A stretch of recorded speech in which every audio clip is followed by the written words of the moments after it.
സ്വാതന്ത്ര്യത്തിന്റെ വില അറിയാത്തവരുണ്ടോ? സ്വാതന്ത്ര്യത്തിന്റെ വില അറിയണമെങ്കിൽ ഒരിക്കലെങ്കിലും ജയിലിൽ കിടക്കണം. ജയിലിന് പുറത്തു വന്ന് സ്വാതന്ത്ര്യത്തിന്റെ ശുദ്ധവായു ശ്വസിക്കാൻ കൊതിച്ചു കിടക്കുന്നവരായിരിക്കും അതിനുള്ളിലുള്ളവർ.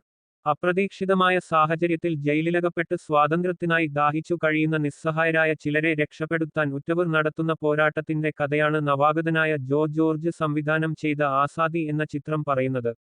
മലയാളത്തിൽ അധികം പരീക്ഷിച്ചിട്ടില്ലാത്ത ജയിൽ ബ്രേക്കിന്റെ കഥയുമായി എത്തുന്ന ചിത്രം ത്രില്ലടിപ്പിക്കുന്ന മുഹൂർത്തങ്ങളും പ്രേക്ഷകരെ കുഴപ്പിക്കുന്ന ട്വിസ്റ്റുകളും നിറഞ്ഞതാണ്. കൊലപാതക കുറ്റം ചുമത്തപ്പെട്ട് ജയിലിൽ കഴിയുന്ന ഗംഗ എന്ന ഗർഭിണിയായ യുവതിയെ പ്രസവത്തിനായി ആശുപത്രിയിലേക്ക് കൊണ്ടുപോകുന്നിടത്താണ് കഥ ആരംഭിക്കുന്നത്. ഗംഗയെ ശുശ്രൂഷിക്കാൻ രാഗിണി എന്ന സഹതടവുകാരിയും ഒപ്പമുണ്ട്. ഗംഗയെ കാരാഗൃഹത്തിൽ നിന്ന് രക്ഷിക്കാൻ അവളുടെ ഭർത്താവ് രഘു ഒരു ജയിൽ ബ്രേക്ക് ആസൂത്രണം ചെയ്യുന്നു. ഗംഗയുടെ പിതാവായ ശിവൻ കാപ്പ ചുമത്തപ്പെട്ട് നാടുകടത്തപ്പെട്ട പാർട്ടി ഗുണ്ടയാണ്. പാർട്ടിയിലെ ഉന്നതന്റെ മകനെ വകവരുത്തിയാണ് ഗംഗ അഴിക്കുള്ളിലാകുന്നത്.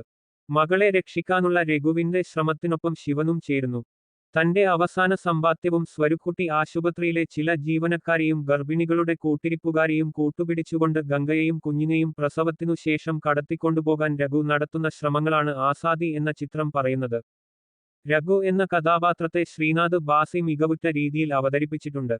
ഹോം, മഞ്ഞുമ്മൽ ബോയ്സ് തുടങ്ങിയ ചിത്രങ്ങളിലൂടെ പ്രേക്ഷകരുടെ പ്രശംസ നേടിയ ശ്രീനാഥ് ബാസി ഈ ചിത്രത്തിലും തന്റെ കഥാപാത്രത്തിന് പൂർണ്ണത നൽകി.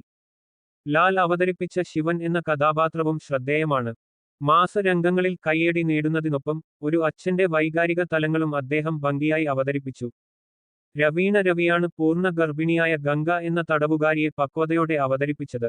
വാണി വിശ്വനാഥിന്റെ തിരിച്ചുവരവ് പ്രേക്ഷകർക്ക് കൗതുകമായി. സസ്പെൻഷനിലായ പോലീസ് ഓഫീസറായി പതിവ് ശൈലിയിൽ മാസ് പ്രകടനവുമായി വാണി മിന്നിത്തിളങ്ങി. ക്രിമിനൽ അഭിഭാഷകനായ അഡ്വക്കേറ്റ് മേനോൻ ആയി ടി. ജി. രവിയും മികവുറ്റ പ്രകടനവുമായി ചിത്രത്തിലുണ്ട്. സാം എന്ന കഥാപാത്രമായി സൈജു കുറുപ്പ് വൈകാരിക പ്രകടനവുമായി പ്രേക്ഷകരുടെ ഉള്ളു തൊടുന്നു.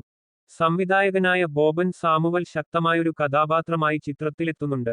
ശോഭി തിലകൻ, അഭിരാം രാധാകൃഷ്ണൻ, അബിൻ ബിനോ, രാജേഷ ശർമ്മ, വിജയകുമാർ, മാല പാർവതി, ജിലു ജോസഫ് എന്നിവരും തങ്ങളുടെ വേഷങ്ങൾ ഭംഗിയാക്കി.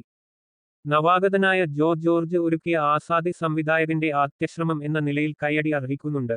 ഒരു ജയിൽ ബ്രേക്ക് സിനിമ എന്നതിലുപരി വൈകാരിക നിമിഷങ്ങൾക്കും പ്രാധാന്യം നൽകിക്കൊണ്ട് തിരക്കഥ ഒരുക്കിയത് സാഗർ എന്ന തിരക്കഥാകൃത്താണ്. ജയിൽ ബ്രേക്ക് ആണ് പ്രമേയമെങ്കിലും മെഡിക്കൽ കോളേജാണ് കഥാപരിസരമായി ഉപയോഗിച്ചിരിക്കുന്നത്. പ്രേക്ഷകന് ഊഹിക്കാൻ കഴിയുന്ന സന്ദർഭങ്ങൾ ഇട്ടുകൊടുത്തുകൊണ്ട് തികച്ചും അവിശ്വസനീയമായ ക്ലൈമാക്സ് ഒരുക്കിവച്ചു എന്നതിലാണ് സംവിധായകന്റെ ബ്രില്യൻസ്.